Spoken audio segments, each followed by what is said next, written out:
I feel like a bit of an interloper because my main subject area that I teach is actually music, not Indonesian.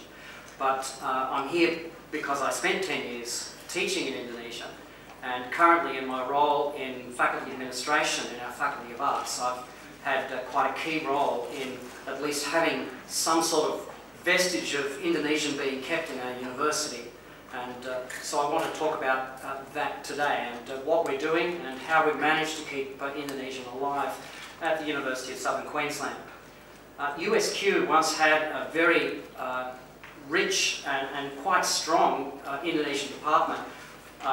During the time it was part of the DDIAE, or the Darling Downs Institute of Advanced Education. This was set up, I believe, during the early 1980s, and at our university we pioneered some distance education in Indonesian language.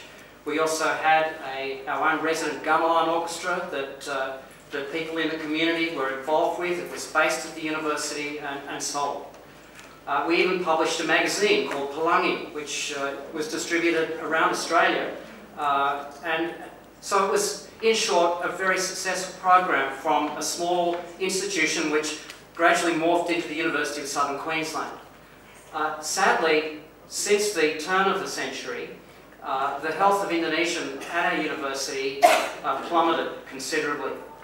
And in 2007, at the beginning of 2007, the staff member who was teaching Indonesian retired. So we had a really serious problem about, was Indonesia just going to die? From the perspective of full-time student equivalent load, and if you're a bean counter, the only logical answer was yes, it's going to die. At that particular time, I had a period of being acting dean of our faculty at the beginning of 2007. So it intervened exactly at this time when the Indonesian lecturer retired. I was aware that UNE, University of New England, were keen to develop some cross-institutional arrangements with not just the teaching of their language program, but also their classical languages program in the area of Latin and Greek and so on. So we knew that they were interested in working with us, and during the early part of 2007, we were able to set up an arrangement with UNE, a blended model arrangement, where the intellectual property of the course belongs to the University of New England, but it's delivered through University of Southern Queensland course codes. We get the load and the government money, and then we reimburse the University of New England for their staff time and so on. So we found that this was a way of being able to achieve a win-win sort of situation for both institutions. The alternative, of course, was that our students would be able to study at distance with UNE. Our university would get no load out of that, and it kind of wouldn't really be a plus for us. So basically, we managed to cook up an agreement to which both Deputy Vice-Chancellors were happy to sign off on.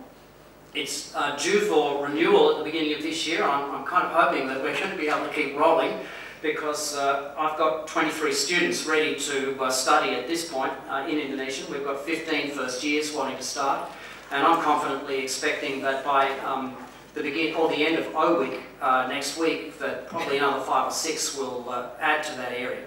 Now, I mean, in total, 23 students across 3 year levels is not a lot. It's certainly not enough to be able to justify the appointment of a full-time lecturer.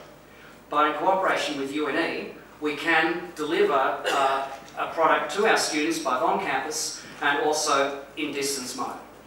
Now, there's a lot that's good about this. I'm a glass half full person rather than half empty. I think that there's a lot that can happen here. Some of the frustrations, however, that we've experienced are the differing systems that our universities use in terms of their computer interface. And the difficulty of getting a tutor who is paid by UNE to work on the USQ campus, of getting that person acknowledged by our HR department, and for them to be able to get onto our university systems in time to be able to start teaching and to be able to put up welcomes on the study desk and be able to get the year going. That is a major frustration for us. of which I have to acknowledge we are sort of pretty much at fault. And I just put it to you, I think one of the major issues we have dealing with universities and cooperation are these two issues of conflicting systems that we have operating, conflicting assessment systems and interfaces that we use, and furthermore this whole matter of the way we have to compete against each other. And I mean, now being involved in faculty administration, I understand some of the dynamics of this, how student load drives this. But from my experience, I don't think we as university practitioners are helping ourselves sometimes in the way that we allow these systems issues to really almost at times derail the whole process of pedagogy. Sometimes we've not been able to get things working out till about week 3. And so it's not surprising that some students then vote with their feet and they withdraw their enrolment in the course just simply because from systems and HR perspectives we can't get our act together. So I think that there's a lot of things that could happen if we could manage to get smarter at some of these issues. We really need to have, I guess, the odd university administrator here.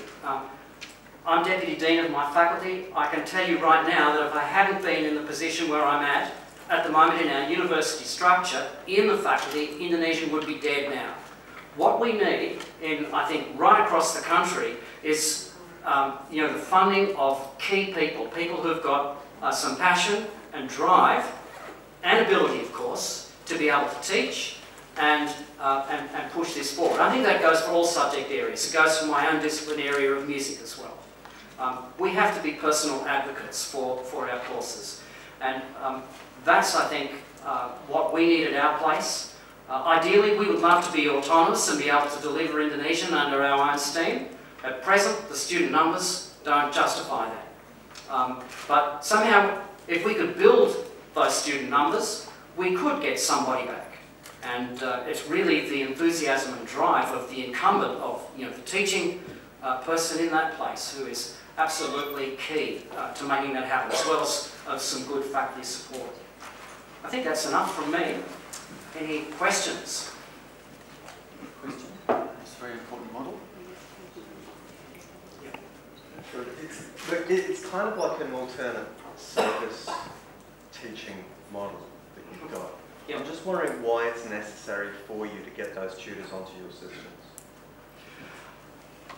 See, at the moment, because UNE and University of Southern Queensland are both distance education providers, we have our own ways of providing distance education. We have a quite complicated procedure that has a lead time of 6 months to get our distance materials up and ready and sent to our students. And the UNE system is different, and one of the difficulties we've got is reconciling not just the teachers, but these two different systems of delivering distance education. If I can just add to that, because we had the same problem. It's using things like Blackboard. The casual tutor has to have Blackboard and access to Blackboard. For that they've got to have permission, they've got to have an email account, they've got to, and there are just all these system issues that you have to address. But I'll be talking about those tomorrow. Yeah. Yes, please. Just thinking about all those system demands, thinking about then getting the curriculum together, getting familiar with it, doing the assessment, etc. You said becoming personal advocates. Now, neither myself nor Jeff nor you have mentioned research. Sure. When you think of all that has to be done, then David's made some sort of reference to this. When you're one person at a university, it's almost impossible to turn your mind, focus your mind on research. That's right, particularly if it's not your discipline, like for me. Yeah. I'm trying to research music history. Yeah. So, I mean, in one hand, the reaction from the university is, oh, it's all so much trouble, is it even worth one lecturer? But if you have got one, that one is going to be run off their feet so much, they're not going to be producing research products. I think we have to be realistic about this, and in regional universities like ours, yes, research is important to us, but the fundamental thing which drives our budget at the university is student enrolments. And if we can get enough student load, I believe the university would employ the people, but it's getting the student load which is the critical factor. And in our faculty, the figure which is often spouted about is 20 full-time equivalent load. If we can get that into our Indonesian program, 20 full-time equivalent load sort of students, then we'd be able to argue for a staff member. If you double that, then you can argue for 2. And yeah.